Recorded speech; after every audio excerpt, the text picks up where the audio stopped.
session. Over to Abhijita ma'am, please. Thank you, Dr. Kalani Sarangi, madam. Now, I feel privileged to introduce the speaker of the second session, Dr. D.M. Praharaj sir. He taught philosophy for 45 years in different colleges and different universities of our state. He has been engaged in conducting and guiding research work. 6 scholars have been awarded PhD degree under his supervision. He has independently authored 5 books in logic and philosophy, including the book on Vedic and Upanishadic philosophy. He has been co-author of 5 logic books published by the Textbook Bureau and the CHSC Odisha. He has been one of the compilers of Odia Glossary in Philosophy. About 60 articles of him are published in the philosophy journals and books in the state and national level. He has delivered general presidential address in all Odisha Philosophy Association in the year 2019 at the Ravenshaw University.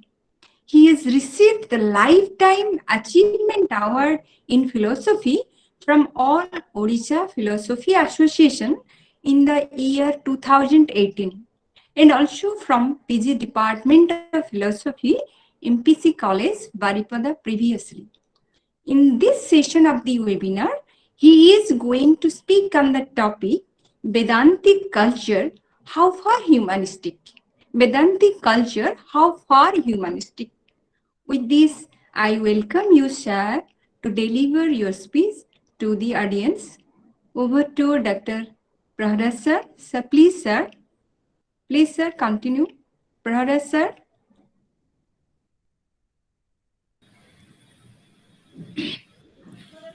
Hello. Hello. Hello. Yes, sir. Yes, sir. Yes, sir. Namaskar, sir. Thank you, Dr. Abhijita. Good afternoon to everyone in this program. Esteemed Chairperson, Dr. C. Lakshmi, Principal of Kamala Nehru College, my teacher, Professor S.K. Mohanty, sir, Head of the Department Philosophy, Dr. Sushant Patnaik, Faculties of Philosophy, Dr. Abhijita Das and Dr. Kalyani Sarangi, who is also the coordinator of this program, faculties of the other departments of the college and staffs, dear students of philosophy, all friendly listeners and viewers of this World Philosophy Day observation ceremony. I am very much thankful to the organizers of this celebration for inviting me to share my thoughts in such a big and lauded gathering. It is quite pleasant on my part to associate myself in the function of this department for the reason that I consider that it is one unique department of our state where all the 3 teachers are doctorate degree holders as well as good teachers. Now, I'll speak on the occasion. Before going to my speech, I will like to share my views that today we are going to observe the World Philosophy Day, and the theme is taken, that is the philosophy of the world family, Vasudhaiva Kutumbakam. It's a very nice combination on which we are going to discuss something about Vasudhaiva Kutumbakam. World Philosophy Day, you all know. So I will speak 2 to 3 sentences on Vasudhaiva Kutumbakam. It is that admirable statement of our pride heritage which is not only engraved in the entrance hall of our parliament, but On various occasions, it has been pronounced by our veteran leaders as the unifying principle of the mankind. For example, Jawaharlal Nehru, the first Prime Minister of our independent India, was very often using this phrase, Vasudhaiva Kutumbakam, in his speeches. Quite interestingly, in 1989, when people developed the notion of first, second, third worlds, Rajiv Gandhi cited Vasudhaiva Kutumbakam to challenge the concept and revive the idea of one world and put forward the notion of Earth citizen. In 2002, Prime Minister Atal Bihari Vajpayee employed this statement to assert, to quote, India's understanding and advocacy of human rights are universal as they are ancient, unquote, in a meeting on the National Human Rights Institution of Asia Pacific Nations. Manmohan Singh deployed this shared expression to defend India's approach to climate change and global warming while accepting the global responsibility at Helidendam G8 summit. Former President of India, Pranab Mukherjee, in 2007, when he was the External Affairs Minister, declared in the Parliament, Vasudhaiva Kutumbakam is our foreign policy. Narendra Modi, in his speech at the United Nations in 2014, used the ideal to reassert the reform the Security Council and lament on the inability of the world body to effectively deal with the cross-border terrorism.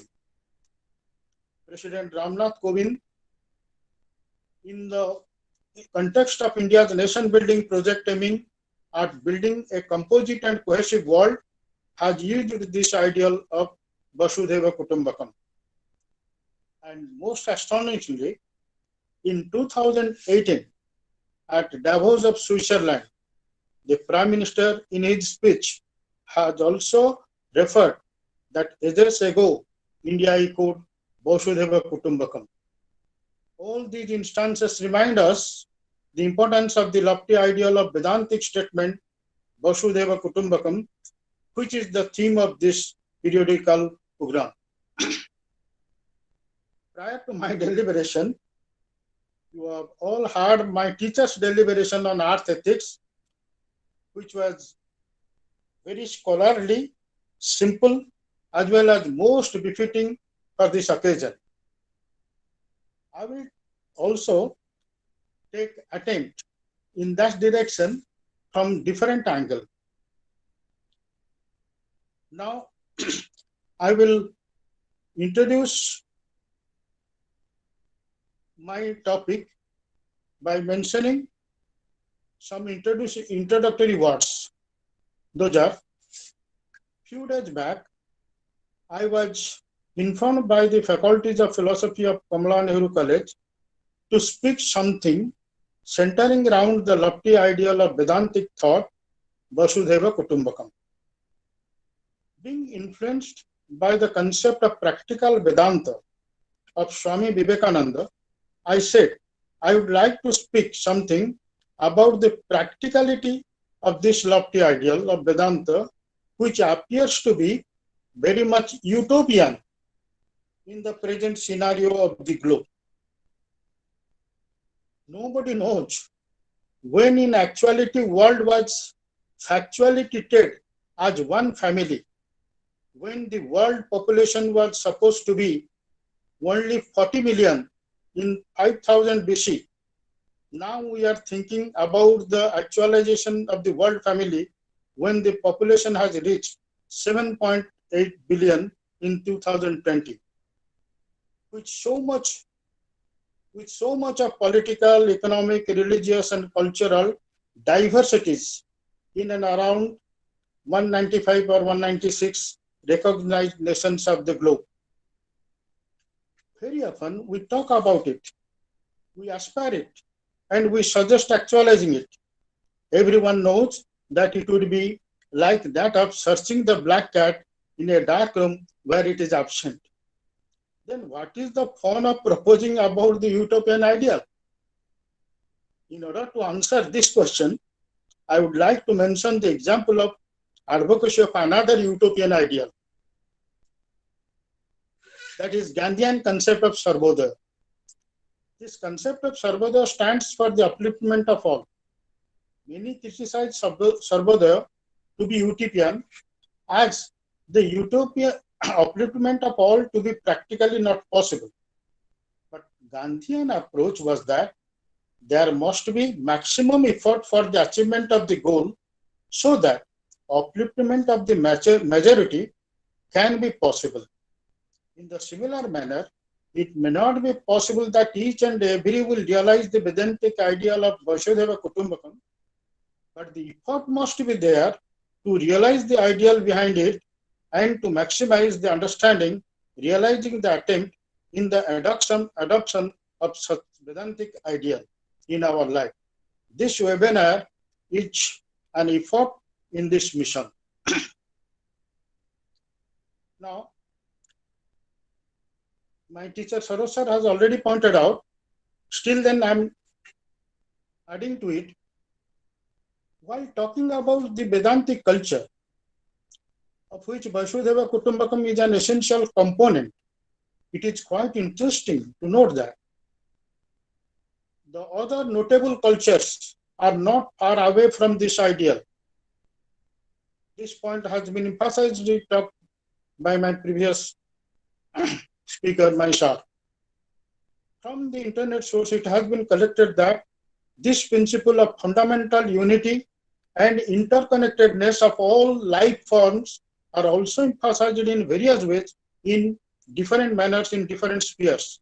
For example, the people of America describe this unity as Mitakwe Onashan. Africans call it Ubuntu. I exist because you exist. In Christianity, we find the golden rule of do unto others as you would have others do unto you. In Islam, we find mutafikalin, or the interdependence of all beings. Buddhism uses the concept of Indra's net to symbolize the interconnectedness of all life forms. In Hinduism, the ideal of Vedanta is the principle of unity that plays the vital role. Here a question may be raised that since Vedanta philosophy unmistakably advocates spiritualism, how can it be treated as humanism? To this question, my submission is that in a pure theoretical plane, when we make a comparative study of different ontological doctrines, Vedanta metaphysics cannot be equated with humanism. It is because in the framework of humanism, supremacy of Brahman cannot be accommodated. In humanism, neither spirit nor matter, neither ghost nor machine, neither supernatural power nor atom can be the primary concepts.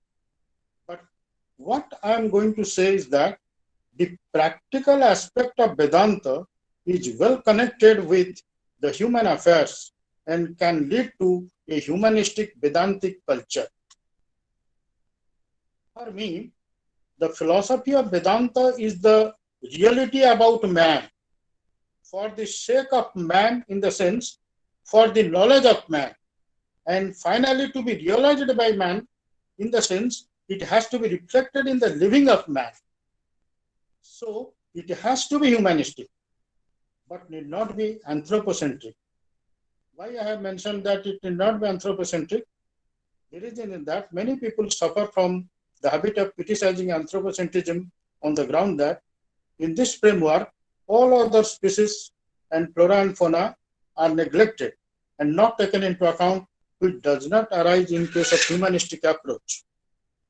Humanism does not propagate everything for the benefit of man, for the pleasure of man, and for the monopoly of man at the cost of animal kingdom or the biosphere. The principle of unity or the desire of well-being of man obviously includes our planet, our nature, all countries, and the entire humanity.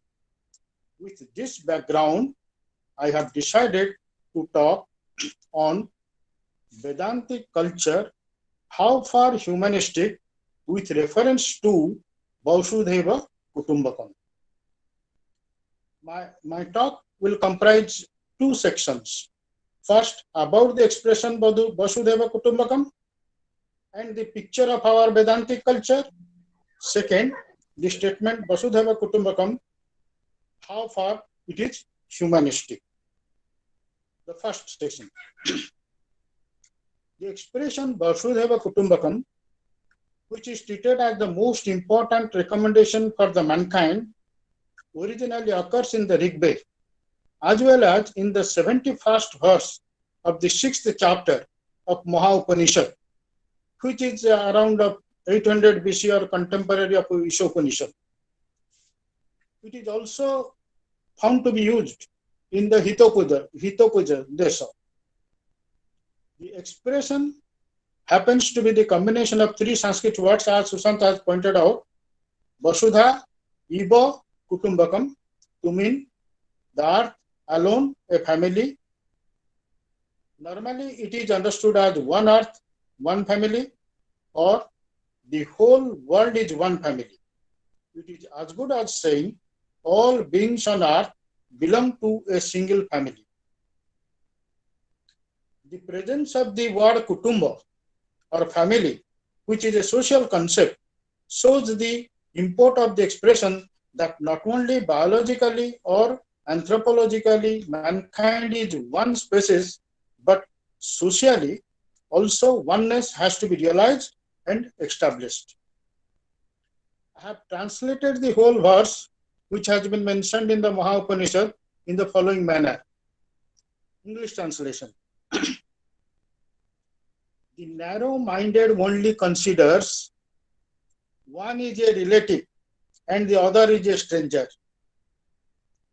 Live life of magnanimity. The entire world is one family. Widen the horizon of your mind. Follow detachment with magnanimity. Enjoy freedom as the fruits of the knowledge of the unity or Brahman. Now, if this is the verse, what is the fundamental presupposition behind this verse or behind this expression, Vasudhaiva Kutumbakam? I have tried to mention in this manner the supposition behind the theme. Irrespective of color and region, that is the place of birth, on the one hand, and man-centered or acquired factors like caste, religion, wealth, and education on the other. The following four factors are important. Gradation or differentiation among men and men should not be maintained in any form. 1. 2. Love and fellow feeling must be the basis of relationship among men and men. 3. Hatred of any kind has to be discarded. 4.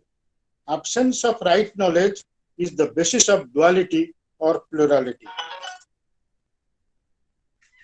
It appears that the Upanishadic seers were able to visualize that there would be a vast growth of population of mankind, leading to many kinds of differentiations.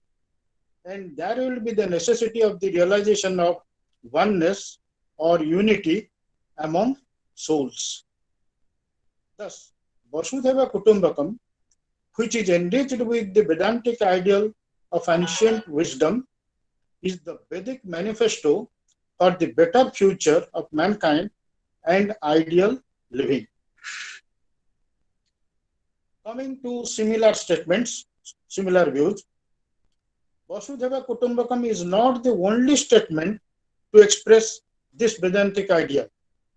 There is another important statement, that is Yatra Vishwam Bhavati Ekanidam, where the whole world becomes one abode or bird's cage, also express almost the same idea. In the similar manner, we find another expression, Kribanto Vishwam Aryam. Let us make this world a noble place to live in. Such Vedantic ideal is not different from other Upanishadic messages like Loka Samasta Sukhino Bhavantu. May all beings in all worlds be happy, or may all beings everywhere be happy and free. Sarve Bhavantu Sukhina. May all live happily. Sarve Santu Niramaya. May all be devoid of disease. Sarve Bhadrani Pashyantu. May all have well-being. Ma Kasyid Dukha Bhag Bhavet. May none have misery of any sort. Thus, the Vedantic ideals rest on the principle of unity, and the approach is always universalistic. This is my submission, that the Vedantic ideal rests on the principle of unity, and the approach is always universalistic. That is a strong denial of diversity and individualistic approach. Now, how we can find this approach in the Upanishads? The principle of unity first I will take up. In this respect, it may be pointed out that the Kathopanishad clearly emphasizes on the unity by mentioning Neho Nanasti Kinchana and another phrase, Tato no Bijugupshate. Let me explain. Neho Nanasti Kinchana. It means there is no diversity whatsoever. It has been said that the ultimate reality, Brahman, or universal consciousness, can only be known through consciousness. One cannot find any kind of difference here. He who finds difference is away from right knowledge and away from the right direction.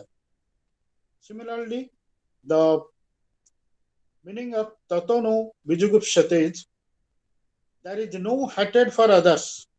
The motive behind this expression is that the right knowledge of the reality will take away the hatred for others.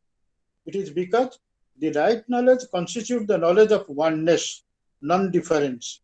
If there is no difference between one being and another, then how can there be hatred for others? Ishopanishad also mentions the same view in two of its verses. Yastu Sarvani Bhutani Atmani Iva Anupashyati Sarva Bhuteshu Cha Atman Tatano Vijugushyate. Yasmin Sarvani Bhutani Atma Iva Abhut Vijanata Tatra Ko Moha Ka Soka Ekatvam Anupashyate. That he who sees all beings in his own self and also sees the self in all beings, for that reason he feels no hatred. When unity is realized by the individual, what delusion, what sorrow can there be who has perceived the oneness? Thus it is seen that most of the Upanishads believe in the stand that if the divine source is one, then how we as individuals are different? If the whole ocean is one, then how a drop of ocean is different from the ocean? The all-pervading consciousness in the whole humanity is universal consciousness, which is shared by each one of us. It cannot be differentiated. Differentiation will lead to disaster. Thus, in the Vedantic text, the primary message is the message of realization of unity. It is because diversity leads to clash of interest between individuals and individuals, families and families, communities and communities, nations and nations, and obviously, unity disappears and diversity dominates. If every human being tries to realize the importance of the unity, there cannot be hatred for others, and we can proceed towards a world family. This view that there is universal consciousness and consciousness cannot be thought of in plurality has been also certified by scientists. Scientists like Erwin Schrödinger, quantum physicists like David Bohm have also certified that consciousness cannot be plural. Many biologists also support this stand. The entire Upanishadic or Vedantic literature suggests giving up the delusion of separateness and adopting the principle of unity, which will be the mark of obtaining the proper knowledge. To quote what has been said in the book, What is Life by the scientist, this basic oneness, this non-separateness is the theme of modern scientific thought as well. Greatest discovery of sciences exposes the oneness between the things and the forces of nature, and also between the nature and man. The differences are seen in surface level, but the deeper scientific research finds the linkage. Physics has discovered the interconnections between terrestrial and celestial phenomena. Biology has discovered the linkage between organism and organisms and natural environments. Lincoln Barnett, in the book The Universe, and Dr. Einstein has mentioned that initially scientists achieved success in finding 92 types of different natural substances of the world. But in special relativity, Einstein demonstrated the equivalence of matter and energy, and the general relativity, he showed the indivisibility of space-time continuum. To quote, thus all man's perception of the world and all his abstract intuitions of reality is finally merging into one, and the deep underlying unity of the universe is laid bare. Now, I have explained how Vedantic culture rests upon one fundamental principle, that is the principle of unity and denial of diversity. Now I'll come to the next part of my talk, that is how far it is humanistic and why should we consider it to be humanistic. For this, it is needed to examine what are the charges against this culture to be treated as non-humanistic. I have taken 4 charges into consideration against Vedantic culture to be humanistic. Those 4 charges are like this. 1, there is a strong criticism against the Vedantic culture and tradition that it is spiritualistic, ascetic, pessimistic, theocentric, otherworldly, unconcerned with human affair.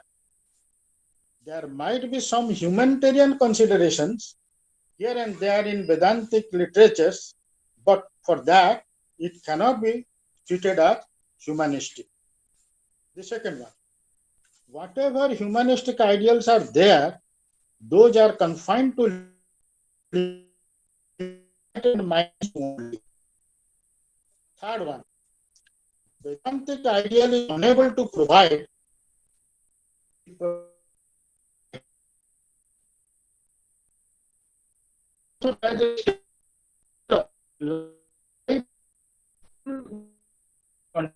suffering,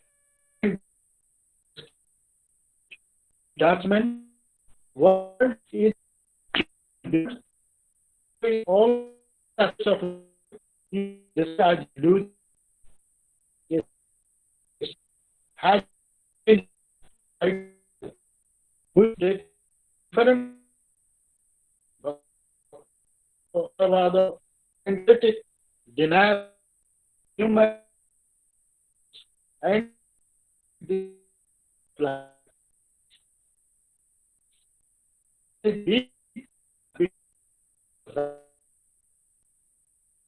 social challenge.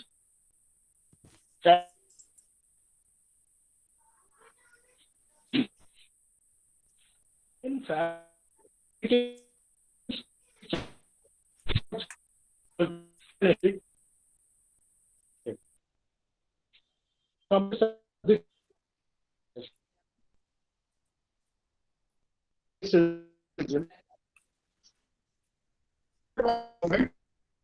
to present the citizen.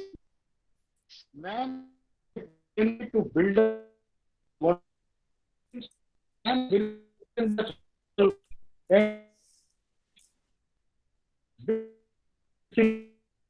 and basic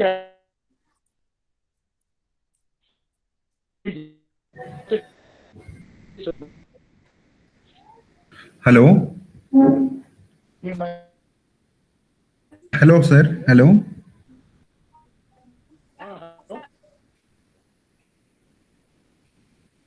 Hello.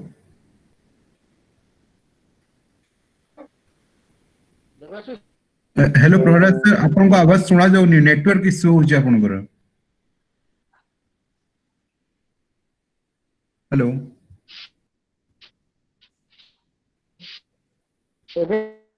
तमरो Durga तमरो एटा कर दियो तमरो video टा को of कर दिए कुहो जे better हबो video टा को of कर दिले ऑडियो टा को खाली भलो सुनियो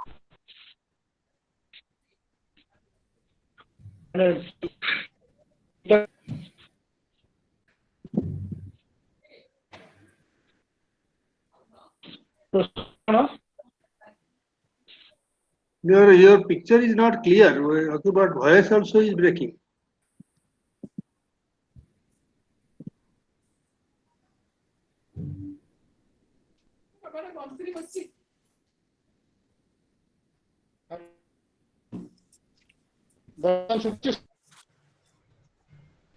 ना आवाज ब्रेक हो जी वॉइस क्लियर होनी सर आउ थरे जॉइन करी जातो डिस्कनेक्ट करी आउ थरे रीजॉइन करो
हेलो हेलो यस सर एबे सुना हो जी हेलो ना सर तो ठीक है सुना हो मैंने क्लियर सुना हो एबे होला तो ठीक हां सर एबे ठीक सुना हेलो हां सर सुना हो जी the strong argument behind the criticism is that man has the potency to build his own destiny. Since man believes in the supernatural power and surrenders before it, being influenced by the scriptures, those contain the Vedantic ideals, man is unable to function to his best capacity, and the society is affected by this practice. Therefore, Vedantic culture is not humanistic or anti-humanistic. My reaction to this argument. What is the primary concern of humanism? I think it is human welfare through the human potency. Does the Vedantic ideal stand on the way of human welfare? If so, then in what manner? Just because most of the theological claims are not scientifically acceptable, the ideals of Vedanta are non-humanistic and against human welfare, then here it is taken for granted that Vedanta comes under the theology or non-different from theology. For me, it is difficult to grasp that if Vedantic ideal is the acceptance of the reality of the universal consciousness and the principle of unity, then wherefrom comes the thought of surrendering before the supernatural power and losing the human potency? Coming to the practical consideration, in my personal life, I am a theist, but I have never felt that it has ever stood on the way thinking that I can also be a humanist. To me, to become humanist, neither theism nor atheism can help or debar. Just because the Vedantic philosophy and the theological considerations are found in the same scriptures, some identify theology with philosophy, and the charges can be framed against theological assertions are also applied against philosophical assertions. If we accept this view, then why should there be a separate field of study, philosophy? If philosophical assertions will be separated from religious assertions, then there will be no problem to treat Vedantic culture to be humanistic. Non-humanistic process of witness society it does not mean the ideas of Vedanta are not responsible. So that based on the principle of unity, those are and pro-humanity. It is wrong just ignored by the majority. It is our job, the job of intellectuals, to see that the majority should realize the importance of the potential Vedantic idea and collect in the value for the society.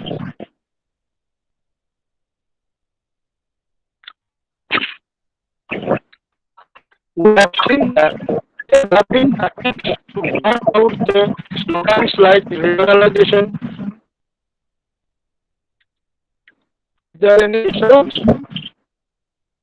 Hello? Hello? Hello? Yes, sir. Yes, sir. Hello? Am I audible? Yes, sir. You are audible. Sometimes your voice is breaking. So, within 5 or 10 minutes. Hello? Hello? Hello? Hello? Yes, sir. Hello? Hello? Yes, sir. You are audible, sir. Hello? We have seen that there have been attempts to work out the slogans like liberalization, globalization, humanization, etc. But those are not actually based on Vedantic ideal. Rather, behind those attempts, greedy profit-making desires appear to be there. These activities are sometimes treated to be there in humanistic agenda, whereas Vedantic culture, which aims at the unity of the mankind, knowing the real nature of man, is treated to be non-humanistic.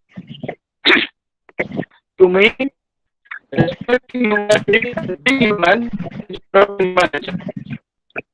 Let me point out another problem. I feel that unfortunately at the beginning, Vedantic idea was it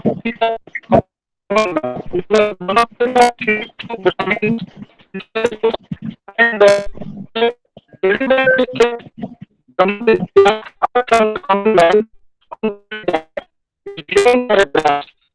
The motive questions that one supremacy, including the gradation to the caste system, citing scriptural support of the Rig Veda and Bhagavad that is Chaturvarnamaya Sushta. The trial was taken by some enlightened leaders like Vivekananda, Gandhi, and some others to make it public, but it was much late. By that time, the impact of the feeling of gradation found to be deep rooted. But remarkable changes cannot be denied in the sense that I saw within 50 years back in our culture regarding caste rigidity reduced like anything today. The best example is the profuse increase of the intercaste marriages in our society in the recent days. Moreover, the feeling and practice of the caste gradation, the scriptures are not responsible, but the interpretation of the scriptures are responsible. There are many examples, but I shall cite one important example. The Orthodox scholars have given the understanding of gradation, attaching emphasis on the placement of mouth, shoulder, thigh, foot of a standing human, and have fixed the hierarchy accordingly. But a Vedanta scholar like Ganeshwar Mishra could understand the same verse without finding any gradation in the fourfold division. He could have criticized those views considering being non-humanistic and harmful for social solidarity. But he has taken an attempt to show that the fourfold division of the mankind was a social necessity of the time. No one is superior or inferior among them. It is not suggested to go back to the Vedic days and to follow everything that is there in the Vedas with reverence, which has been suggested by few orthodox thinkers. It is non-philosophical and dogmatic to claim that Vedas are infallible and whatever is not in accordance with Vedic stand are to be thrown out. As any type of blind allegiance towards Vedic authority is irrational, developing aversion and rejecting everything whatever is there in the Vedas is equally irrational. So rational screening of those literatures should be done to pick up the lotus out of the mud. At the end, before going to the epilogue, my humble submission is that ideal of Vedanta has to be vetted from all kinds of religious leanings. Understanding of Vedanta is possible without religious allegiance. Then alone we can realize its humanistic. Within the boundaries of religion, it may not be able. Religious activities are personal, optional, and individualistic. So it should not be entangled with philosophy. Now epilogue, conclusion. The plight is that even though I say that Vedantic culture is humanistic and it is as old as the days of the Upanishads, we are unable to find its proper reflection in our culture. It shows that Vedanta failed someone to guide the what it is seen that the practice of Vedanta is getting due to our importance on differences of not unity. That is why we are claiming that it is not beneficial for the mankind. The time has come to get back to our culture, attaching emphasis on unity and unifying principle. Family grows with unity and breaks in diversity. The principle of unity which unites has to be followed. If majority of the people can understand the real import of the Vedic and Upanishadic message like Vasudhaiva Kutumbakam and adopt those to be the basics of our culture, then good life and good society and good art will not be far off. Let me expect the webinar in following. We talk together, we move together, we think together, we resolve together. Thus together we can take this world. Last few lines. My summary of the total lecture. The statement Vasudhaiva Kutumbakam represents the proud heritage of our Vedantic culture. It appears utopian but needs actualization. It believes in the unity, not diversity. It is not scriptures, but interpretation of scriptures which are responsible for social good or evil. Vedanta is theoretically spiritualistic, and the culture based on it is practically humanistic, not mere humanitarian. Thank you all.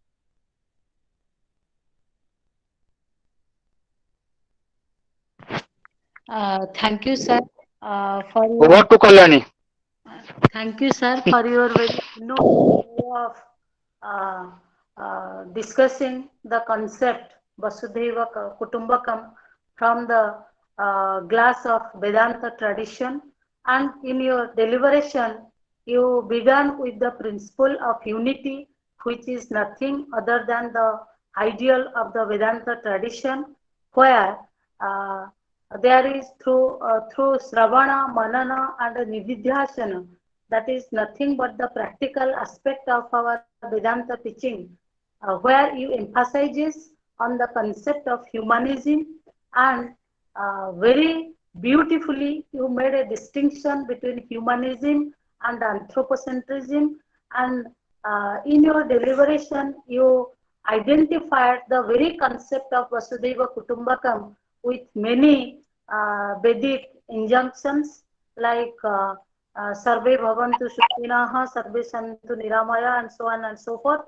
So where again love only will prevail. There is no place for diversity, no place for hatred, no place for animosity, and this is possible only when one gives importance on the Nididhyasana aspect of the Vedanta tradition, where one can see others in himself and himself in others, that one has to practice.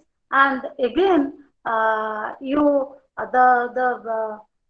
concept of interconnectedness and the interdependence, which we usually discuss in environmental ethics, that you very beautifully connected with the Vedanta tradition. That is something we should highly praise.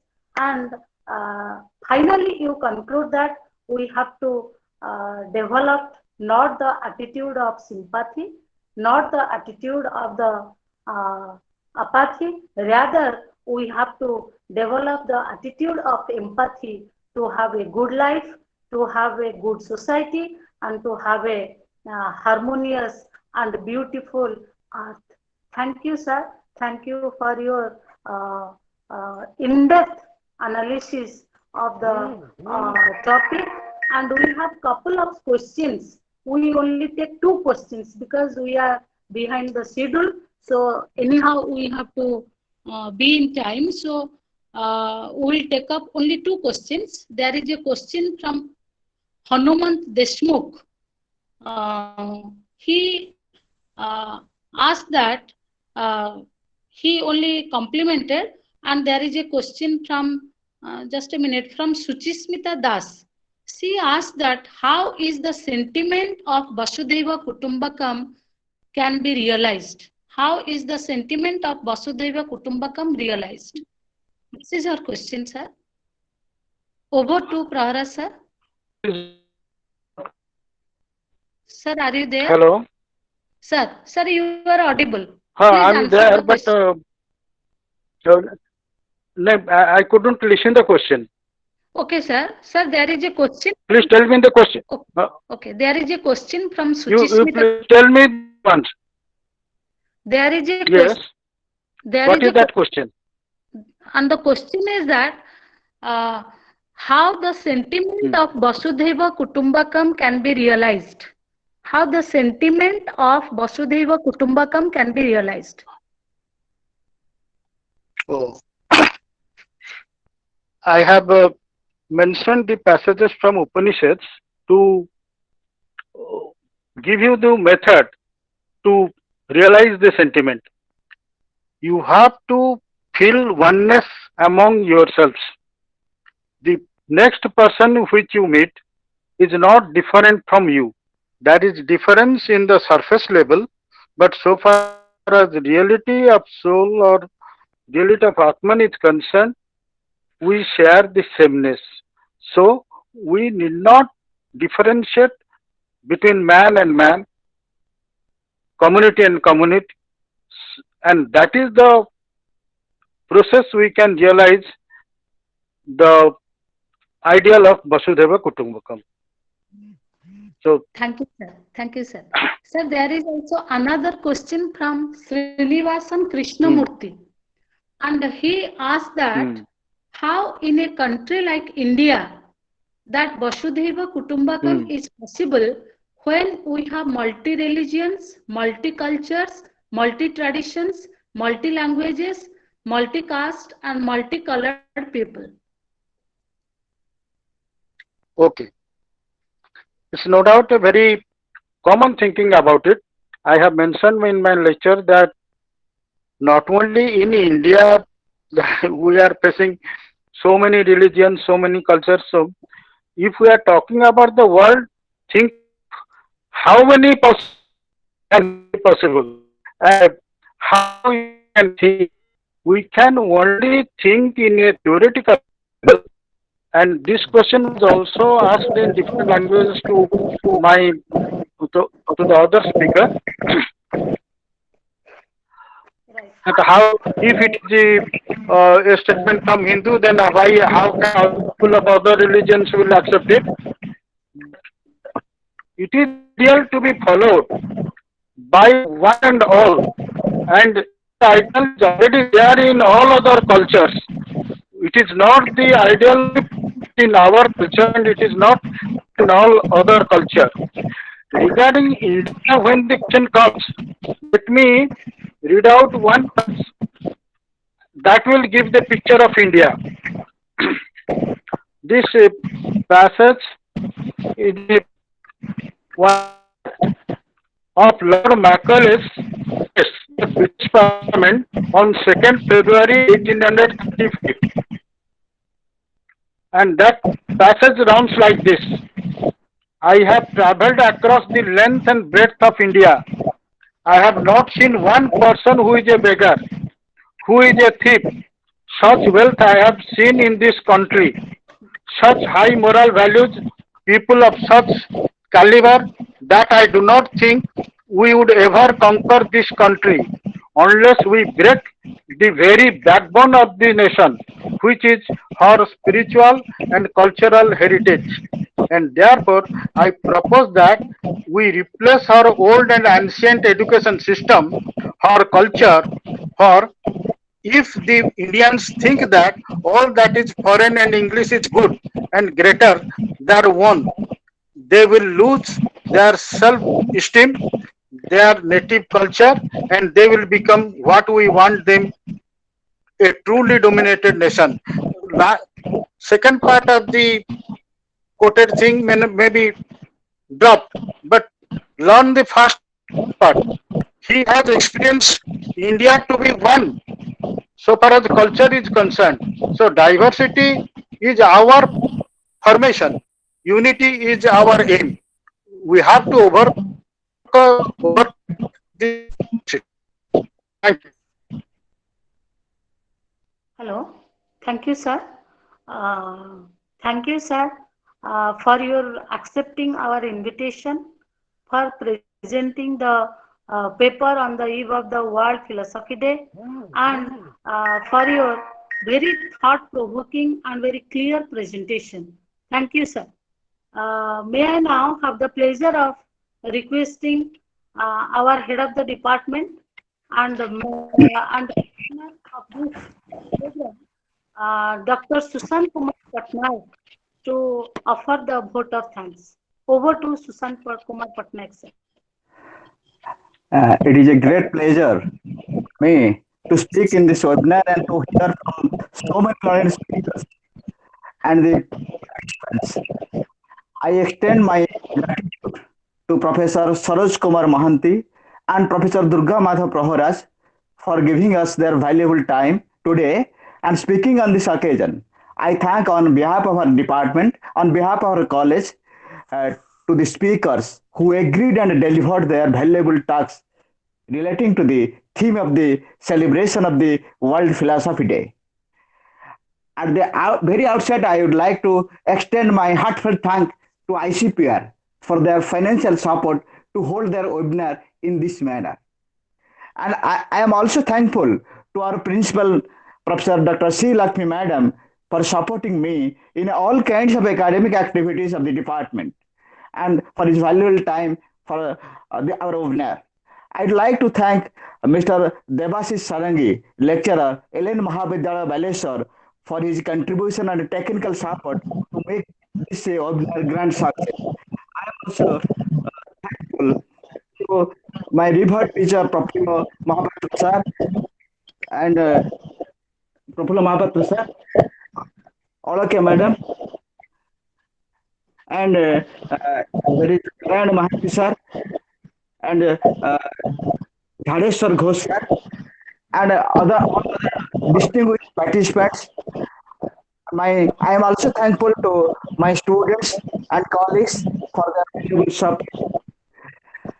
Last but not least, I express my gratitude to all my colleagues, especially Kaushika Madam and Kalyani Madam, for their whole-hearted support to this webinar. My thanks are due to all the staffs of our college for their immense help and support for this webinar. Thank you. Thank you, sir. Thank you all for your active participation to make it a success. So let's join our hands together for world peace and harmony, to celebrate diversity and to follow only one religion, that is the human religion, and believe and celebrate one world and one family. Vasudhaiva Kutumbakam. Namaskar to all of you. Namaskar.